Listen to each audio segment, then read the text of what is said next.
우리가 경건의 새우관으로 시리즈로 계속 설교하고 있습니다. 이제 오늘과 다음 주 두 주 살펴보려고 하는데요. 이제 총 정리를 좀 하려고 합니다. 여러분, 제가 축구 좋아하는데 제일 답답한 경기가 어떤 경기일까요? 경기도 잘하는데 골을 못 넣어요. 그러다가 역습 한 방에 무너져 버리는 겁니다. 그러면 정말 축구 보면서 화가 치밉니다. 압도적인 연기 다 필요 없습니다. 수십 번의 기회 다 필요 없습니다. 필요한 것은 골 이 하나밖에는 없는 겁니다. 축구의 치명적인 문제를 골 결정력이라고 한다면 여러분, 우리 삶이나 또 신앙에 있어서나 가장 결정적인 치명적인 문제를 말한다면 그 또한 마지막 마무리일 거라고 생각이 됩니다. 그 마무리를 어떻게 지을 것인가에 대한 방향성이 부족한 거죠. 우리는 무엇이 되기 위해 살고 있습니까? 아니면 자라나는 사람으로 살고 있습니까? 이 말이 무슨 말인가 조금 애매할 텐데요. 뒤에 가서 우리가 좀 더 설명을 하려고 합니다. 만약에 우리가 무엇을 되겠다고 방향과 목적지를 잘못 잡고 가요. 그런데 거기에 속도까지 붙었습니다. 그러면 이건 재앙이죠. 완전 낭떠러지로 부지런히 빠르게 달려가고 있는 거니까요. 방향이 틀리면 그건 속도 그 자체가 엄청난 문제가 됩니다. 내가 무언가를 이루고 내가 무언가를 성취하고 내가 무언 것이 되겠다라고 엉뚱한 방향을 잡고 달려가면 여러분 그 길 끝에는 큰일밖에 없는 겁니다. 오늘 말씀에 개역 개정으로 읽은 말씀이 이 말씀입니다. 이걸 우리가 표준 세번역으로 읽어보자면 이렇습니다. 우리 모두가 하나님의 아들을 믿는 믿음과 그를 아는 지식에서 하나가 됩시다. 그리고 온전한 사람이 됩시다. 이렇게 말하고 있는 겁니다. 그럼 그 온전함이라고 하는 건 도대체 어떤 것입니까? 그리스도의 충만하심의 경지에까지. 다시 말해서 그리스도께서 이루신 그 자리 있잖아요. 성취하신 그 자리, 거기까지 도달하자는 그런 표현인 겁니다. 그래야 우리는 이제부터 어린아이의 상태를 벗어나야 됩니다. 어린아이는 어떻습니까? 인간의 속임수나 간교한 술수에 잘 빠집니다. 그래서 맨날 어릴 때 교육하잖아요. 모르는 아저씨가 말하면 따라가면 안 돼, 먹을 것 주면 먹으면 안 돼, 끊임없이 말하는 게 잘 따라다니기 때문에 그렇습니다. 그래서 온갖 풍조에 흔들리고 이리저리 떠밀려 다니는 그런 어린아이와 같이 되지 않기 위해서는 우리는 그리스도를 닮아야 된다. 그래서 그 장성한 분량, 그리스도께서 이루신 바로 그 자리에 다다르게 될 때 우리는 어떻게 될 수 있습니까? 사랑 안에서 진리를 말할 수 있고 모든 면에서 자라나서 머리 대신 그리스도에게까지 다다를 수 있게 된다. 이렇게 설명하고 있는 겁니다. 여러분, 바로 이 짧은 본문 안에서 우리에게 하나님이 명백하게 제시하시는 목적지가 있죠. 그건 바로 예수 그리스도. 그러면 어떤 예수 그리스도냐? 이제 키가 자라나고 있는 어린아이 예수님을 말하느냐? 아니요. 예수님께서 도달하신 바로 그 자리를 말하는 겁니다. 여러분, 이것을 위해서 오늘 우리는 네 가지를 살펴보려고 하는데요. 성경에서 말하는 인생의 목적 무엇인가? 우리가 목표로 삼는 것은 무엇인가? 이 삶을 살아내는 원리는 무엇인가? 그리고 이것을 위해서 우리는 어떤 훈련을 해야 되는가? 네 가지로 살펴보려고 합니다. 일단 삶의 목적, 사람들은 무엇이 되려고 애를 씁니다. 돈을 많이 벌려고 애를 쓰죠. 돈을 많이 벌어서 남들 일할 때 자기는 쾌락을 누리면서 살려고 하는 거죠.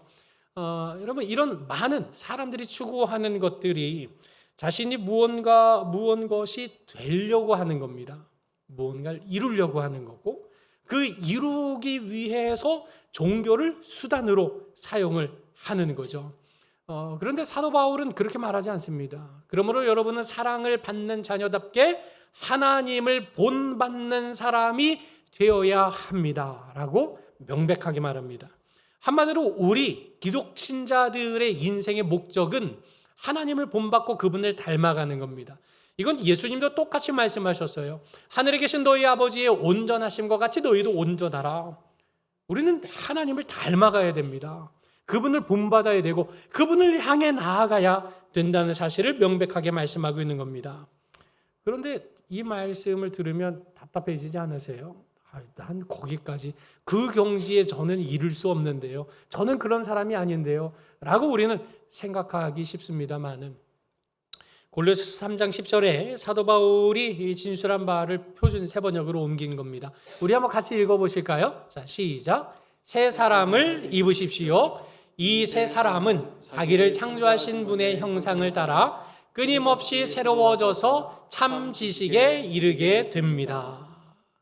지금 하나님이 우리에게 말씀하시는 거, 날 본받아야 된다, 나를 따라야 된다, 그리스도의 장성한 분량에 이르러야 된다. 이건 단숨에 이르라는 게 아닙니다. 끊임없이 새로워져야 된다는 걸 말씀하고 있는 거거든요. 우리를 새 사람으로 부르셨어요. 누가요? 하나님이요. 전 새 사람 아닌데요. 그게 중요하지 않습니다. 하나님이 그리스도 예수 안에서 우리를 새 사람으로 부르셨다는 사실이 중요한 겁니다.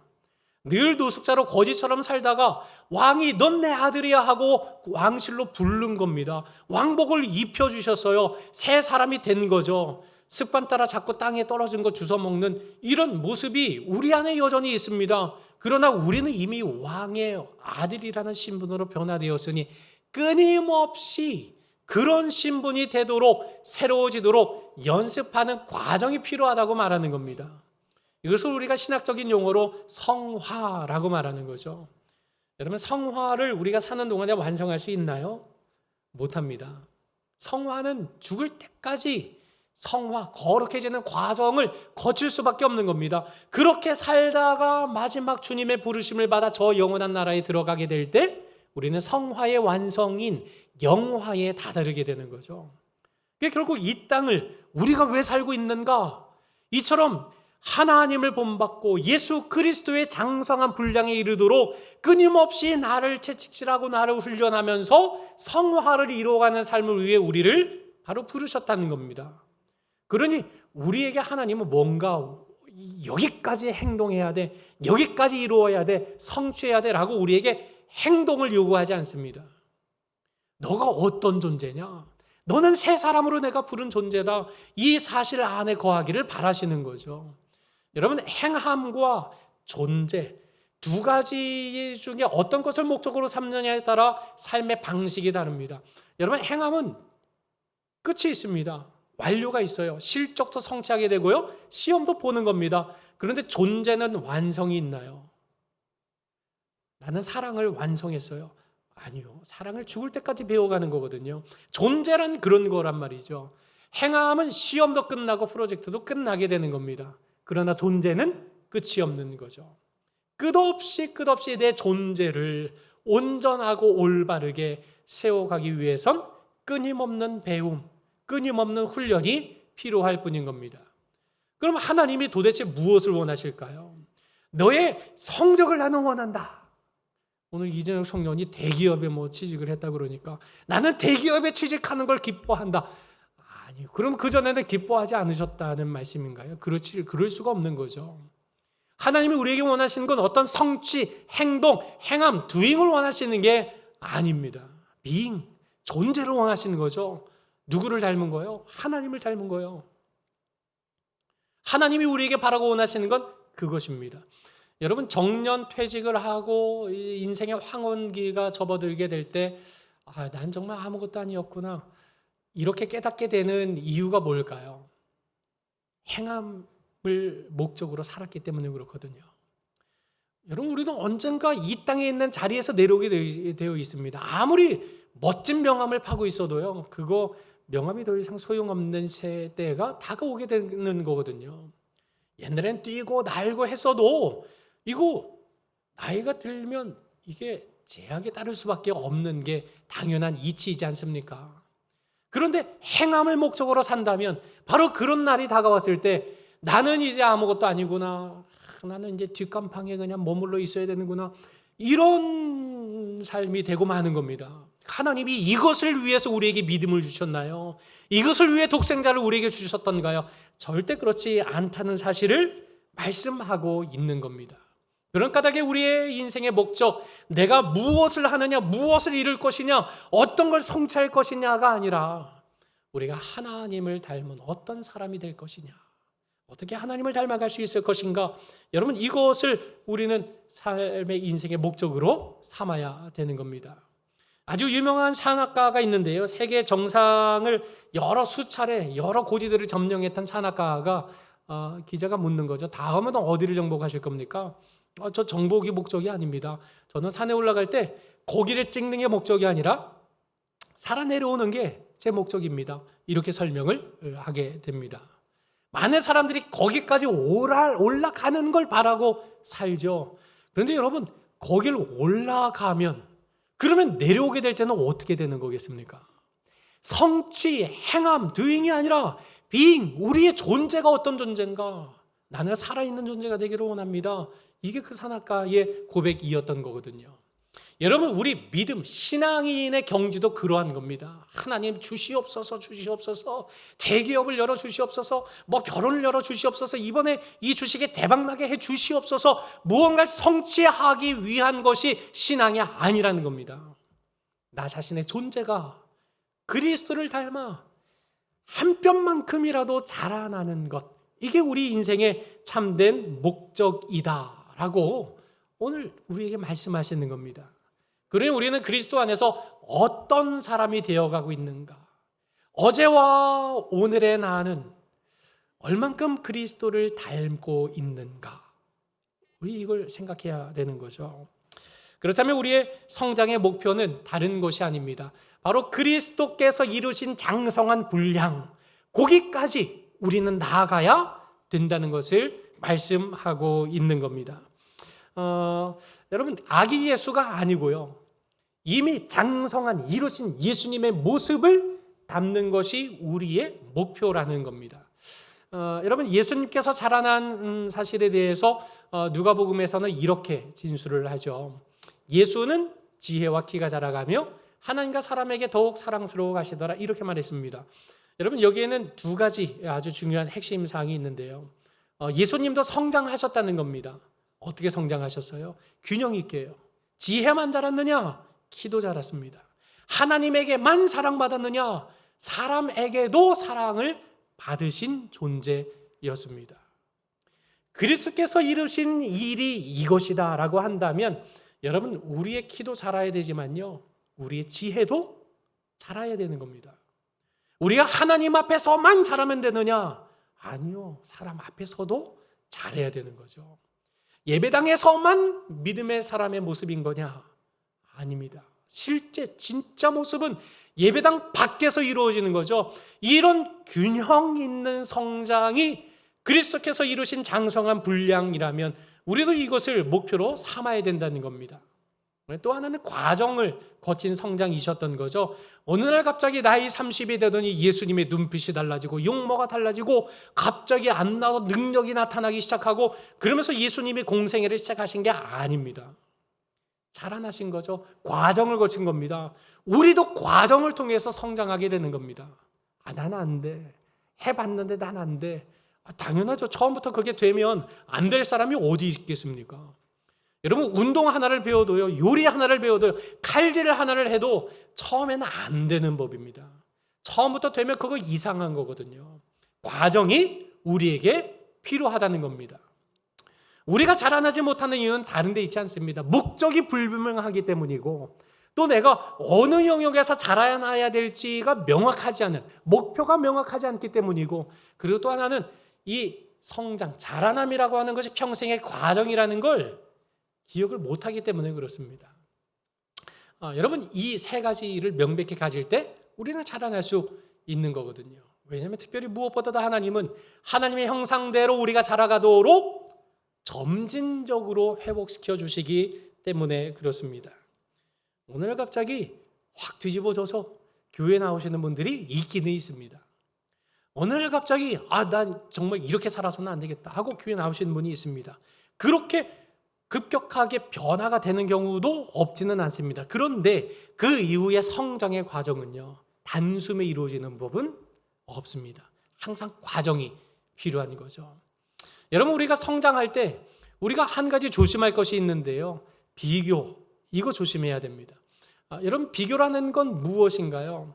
우리는 예수님을 바라봐야 되고 목적이요, 우리의 목표는 그분께서 이루신 장성한 분량에까지 이루는 것이 우리의 삶의 목표예요. 그런데 비교는요, 그걸 바라보는 게 아니라 자꾸 사람을 봐요. 옆 사람을 보고 앞 사람을 보고 뒷 사람을 보고. 여러분, 이렇게 되면 어떤 일들이 벌어지게 될까요? 내 무대 뒤편에 있는 어두운 그늘을 나는 잘 압니다. 내가 교회 아무렇지도 않게 미소 짓고 옷 잘 차려입고 예배당에 오지만, 그러나 월화수목 금토 동안 내가 얼마나 분투하고 씨름하면서 처절하게 살고 있는지 나는 알거든요. 그런데 저 사람을 보면 정말 걱정 없는 사람 같아요. 어떻게 저 사람은 전생의 나라를 구했는지, 전생 이런 거 교회 강단에서 함부로 말하면 안 되죠.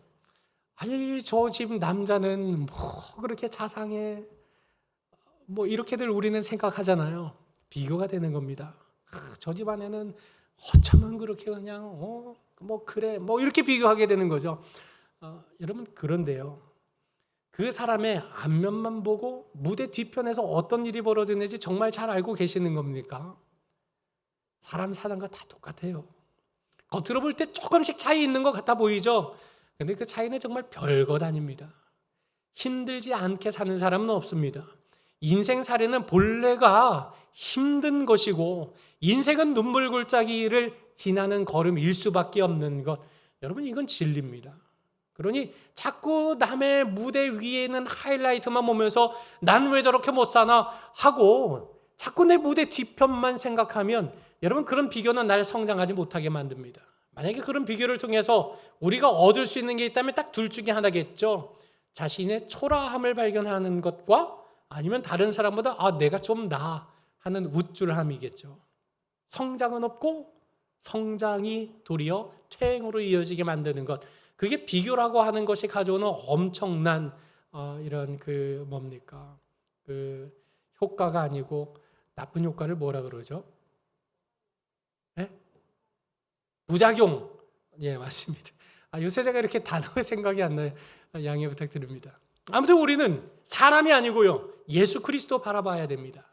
머리이신, 우리의 머리이신, 교회의 머리이신 그리스도에게까지 다다를 수 있도록 그분만 바라보고 나아가도록 부름받은 것, 그게 바로 우리들인 것입니다. 그러니 핵심은 내가 신앙의 연수가 얼마나 되었나, 내가 직분이 무엇인가, 내가 이 교회를 위해 무엇을 했는가, 이것보다 더 중요한 거는요, 내 안에서 예수님의 생명력이 정말 자라나고 있는가, 내 시선이, 내 마음이, 내 생각이 그리스도 예수만을 바라보면서 그분의 장성한 분량에 이르도록 내가 거기를 목표 지점으로 삼고 오늘을 살아가고 있는가, 이런 질문을 통해 내 안에 생명력이 자라나게 하는 것이 가장 중요한 겁니다. 믿음은 과거가 아니라 현재이기 때문에 그렇습니다. 그렇다면 여러분, 우리는 이 목표 어떻게 도달할 수 있을까요? 이 목표까지 어떻게 도달할 수 있겠습니까? 전 과정을 통과하는 단 하나의 원리가 있다면 그건 바로 믿음입니다. 로마서에 보니까 이렇게 말씀하고 있습니다. 로마서 1장 17절 말씀에 복음 속에는 하나님의 의가 나타납니다. 이 일은 오로지 믿음에 근거하여 일어납니다. 이것은 성경에 기록한 바 의인은 믿음으로 살 것이다 한 것과 같습니다. 이렇게 설명하고 있습니다. 여러분, 의인은 뭘로 산다고요? 믿음으로요. 그럼 우리는 무엇으로 삽니까? 믿음으로 산다는 것을 말하고 있는 겁니다. 그렇다면 믿음으로 산다는 것이 무엇인가? 로마서 5장 1절 말씀에 보면 우리는 믿음으로 의롭다 하심을 받았으므로 우리 주 예수 그리스도로 말미암아 하나님과 더불어 어떤 관계요? 평화를 누리는 관계 속에 있다. 이걸 기억하는 겁니다. 여러분, 믿음은 뭘까요? 믿음은 무엇입니까? 믿음은 하나님이 하신 일에 대한 우리의 반응이고 응답인 겁니다. 내 생각은 그렇지 않아요. 내 느낌도 그렇지 않아요. 그런데 하나님의 말씀에 보니 그렇대요. 그러면 내 것을 내려놓고, 맞습니다, 하나님. 내 느낌은 그렇지 않는데, 내 생각은 그렇지 않는데 하나님이 그렇다면 그러신 건 맞습니다 하고 그 말씀에 대해 응답하는 것이 믿음인 겁니다. 그래서 믿음은 반드시 느낌을 따라 믿음이 왔다 갔다 하지 않도록 조심하셔야 됩니다. 여러분, 우리 느낌은 쉽게 조작됩니다. 설교를 듣다가 피곤하잖아요.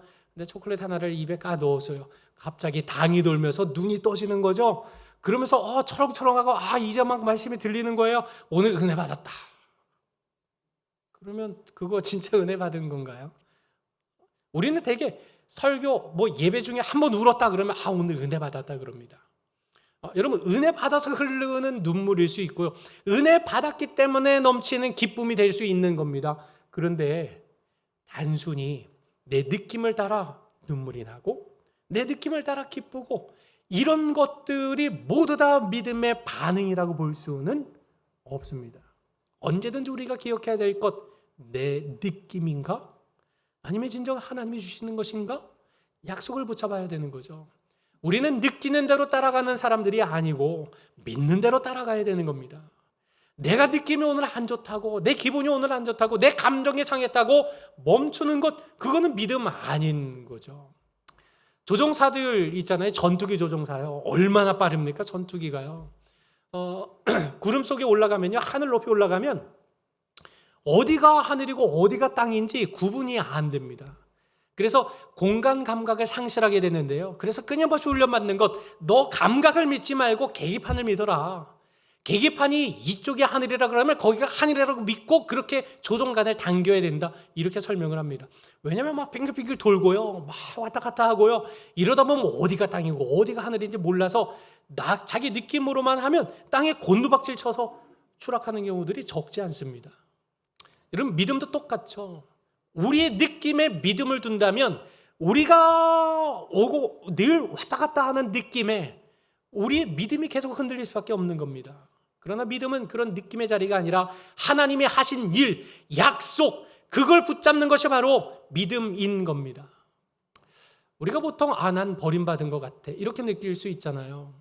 하나님은 날 사랑 안 하셔, 날 버린 것 같아. 내 느낌이죠. 하나님의 말씀에는 뭐라고 되어 있습니까? 읽어보시죠. 시작. 손바닥에 새겼다. 이게 하나님의 약속이에요. 난 널 그렇게 생각한 적 없어. 그럼 그거 붙잡는 게 믿음인 거죠. 나는 여전히 죄인이고 정죄받아서 난 성장, 내가 어떻게 믿어? 라고 생각할 때 많을 겁니다. 그런데 하나님은 이렇게 말씀하시잖아요. 그러므로 이제 그리스도 예수 안에 있는 자에게는 결코 정죄함이 없다. 난 널 정죄하지 않아. 이미 다 용서했어. 이게 주님께서 하신 말씀인 거죠. 하나님이 나를 떠나신 것 같아. 누가 그래요? 내 느낌인 거죠. 하나님은 내가 결코 너희를 떠나지 아니하리라 약속하시거든요. 나는 변하지 않아. 나는 여전히 그대로야. 나는 가능성이 없어 라고 느껴질 때가 많을 겁니다. 그런데 하나님은 이렇게 말씀하시죠. 누구든지, 어떤 사람이든지 그 누구라도 예외 없이 그리스도 안에 있으면 새로운 피조물이라. 보라, 새 것이 되었도다. 내가 널 새 것으로 이미 만들었다. 말씀하시잖아요. 이것을 믿는 게, 이것을 붙잡는 게 믿음인 거죠.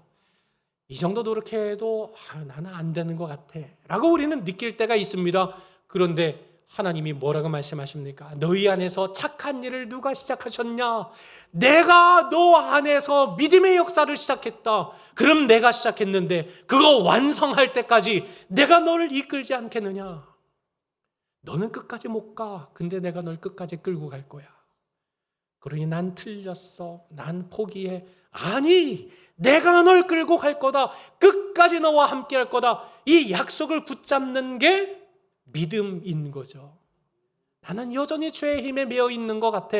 나는 힘이 없어. 난 믿음이 없어. 난 얼마 믿지도 않았고 말씀도 모르고 내 느낌일 뿐인 거죠. 너희는 어떤 존재냐? 죄에 대하여는 죽은 자요, 하나님께 대하여는 너희는 살아있는 자로 여길지어다 말씀하지 않습니까? 그런 이런 약속을 붙잡는 믿음. 여러분, 믿음은 다른 것 아닙니다. 내 느낌 아니고요, 내 감정이 아니고요, 하나님이 약속하신 게 뭔가, 이렇게 약속하셨구나, 그럼 이게 사실이네, 그리고 그걸 믿고 나아가는 것. 여러분, 이것이 진짜 믿음인 거죠. 이 믿음이 목적을 향해 나아가게 만드는 거고, 이 믿음이 그 목표에 이르도록 우리를 인도하고 이끄신다는 사실을 말씀하고 있는 겁니다. 그렇다면 우리는 목적이 있습니다. 목표도 발견했습니다. 이걸 이루기 위해서 믿음이라는 원리도 필요하다는 사실을 알았습니다. 그러면 그 믿음을 가지고 우리는 뭘 해야 될까요? 이것만 이야기하고 마치려고 하는데요. 우리 빌립보서 4장 9절 말씀 같이 한번 읽어보실까요? 자, 시작. 너희는 내게 배우고 받고 듣고 본 바를 행하라. 그리하면 평강의 하나님이 너희와 함께 계시리라. 그리하면 평강의 하나님이 너희와 함께 하시리라. 하나님의 평강을 우리에게 주시겠대요. 어떻게 할 때요? 내게 배운 것, 받은 것, 들은 것, 본 것, 이걸 행하라는 겁니다. 여기에 행하라는 말이 연습하라는 말이거든요. 우리가 경건의 체육관으로 시리즈 설교 처음 시작할 때 디모데전서 4장 7절 말씀 맞습니다. 연단하라, 이게 바로 훈련하라, 트레이닝하라는 거거든요. 운동해야 됩니다. 신앙도요. 연습하지 않으면요, 그게 내 거 안 되는 겁니다. 하나님의 뜻이 제2의 천성이 될 때까지 연습해야 되는 겁니다. 우리 오은주 집사님이 잘 아실 텐데요. 그 축구 선수들 보면 훈련할 때요, 정말 지루하리만큼 똑같은 훈련을 반복해서 합니다. 저도 이렇게 훈련하는데 한번 가봤는데, 아유, 정말 지루하리만큼 그것만 하루 종일 하고 있어요. 그게 하루만 하나요? 아닙니다. 몇 날 며칠 합니다. 내내 합니다. 그거 굉장히 지루할 법한데요. 왜 그렇게 할까요? 내가 생각하지 않고 의도하지 않아도 그런 상황이 되면 내 몸이 자연히 반응하도록 그렇게 훈련하는 겁니다. 믿음, 신앙이 그렇게 연습해야 된다는 거죠. 느낌이 올 때만 하나님 아니고요. 느낌이 오지 않아도요.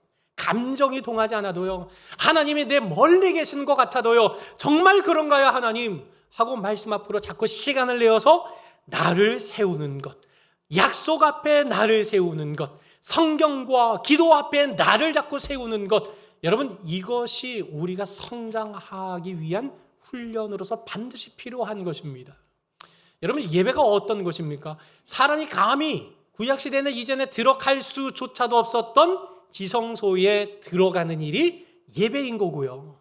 그곳에서 하나님을 배우는 것이 예배인 겁니다. 이게 하나님의 말씀이거든요. 근데 우리는 어떻습니까? 느낌과 기분과 감정에 따라 오기도 하고 안 오기도 하고, 있기도 하고 떠나기도 하고. 여러분, 근데 그 감정 느낌 아니고요. 정말 예배는 그것이구나, 이 사실을 믿고 예배하면 여러분, 그 사람의 예배 생활은 얼마나 뜨겁고 은혜가 넘치게 될까요? 습관 연구가가 이런 말을 했습니다. 우리가 세운 시스템의 수준으로 우리의 삶은 떨어진다. 우리가 목표를 세웠기 때문에 그 목표에 도달하는 게 아니고요, 이 목표는 중요하지 않대요. 그러니까 목표를 이루기 위해서 내가 오늘 어떤 습관을 유지하고 있는가, 이게 목표로 가게 만드는 것이지 목표가 있다고 다 가는 거 아니다, 이렇게 말하는 거거든요. 우리 오두희 청년은 이제 준비된 유학자인데요. 그 준비 안 된 유학자들이 얼마나 많은지 모릅니다. 뭐 미국 가면 뭐 영어는 배우고 오겠지 하고 이렇게 보내는 경우가 많아요. 그런데 어떻게 되는지 아세요? 다 망가져서 옵니다. 못 알아듣죠. 도무지 무슨 말 하는지는 모르겠죠. 그게 결국 힘들고 괴로우니까 엉뚱한 일을 하기 시작합니다. 약에 손대기도 하고 쾌락을 탐닉하기도 하고, 그렇게 하다가 결국 정말 사람 인생 다 망가져서 결국 돌아오게 되는 일들이 얼마나 많은지 모릅니다. 적지 않습니다. 적지 않습니다. 신앙도 마찬가지죠. 우리가 어떤 습관을 가지고 훈련을 할 것인가, 이거 대단히 중요한 문제라는 겁니다. 여러분, 거창한 결심 하시면 안 되고요. 안 됩니다. 거창한 결심이요. 하지 마세요. 거창한 결심이요. 왜냐면 이 목표가 거창하면요, 처음에 한두 번은 해요. 그런데 너무 힘들어서 못합니다. 나는 오늘 목사님 말씀이 은혜 받았어. 그래서 나는 이제부터 성경을 1시간 동안 매일 읽을 거야. 그러면 여러분 1시간 하루는 읽을걸요. 둘째 날 힘들어지실걸요. 셋째 날부터는 일이 생기기 시작할 겁니다. 최소한 작은 목표를 세우세요. 매일 하루에 한 번 나는 성경을 반드시 펼친다. 이런 목표 저는 좋을 것 같습니다. 나는 성경을 펼친다. 주일 교회 와서만 펼치지 않고 나는 반드시 펼칠 거다. 그리고 적어도 한 절은 읽겠다. 이런 작은 목표가 필요합니다. 여러분, 우리가 이 말씀을 이렇게 나누어 보았습니다. 삶의 목적은 무언가를 이루는 것이 아닙니다. 우리가 예수님을 닮는 존재가 되는 것, 이것이 우리 삶의 목적이라는 것입니다. 성장의 목표는 옆 사람이 성장의 목표가 아니고요, 그리스도의 장성한 분량, 이것이 우리 성장의 목표다. 이것을 이루기 위해서는 우리는 내 느낌에 흔들리면 안 되고 사실에 입각해서 믿음으로 나아가야 된다. 그리고 이것만 있으면 되느냐, 여기까지만 가면 말짱 도루묵이 된다. 반드시 훈련이 필요하다. 매일의 작은 훈련, 이 작은 훈련을 통해서 하나님은 우리 안에 시작하신 그 착한 일을 우리 안에서 이루어 가실 것이고, 우리 안에 이루어진 이 성화의 걸음이 저 천성에서 영화로 완성되기까지 하나님께서는 우리를 붙잡으시고 날마다 그리스도를 닮아가는 그런 진실한 기쁨과 풍성함을 누리게 하실 것입니다. 이 풍성함을 누리는 우리 모든 성도님들이 되시기를 주님의 이름으로 간절히 축원합니다.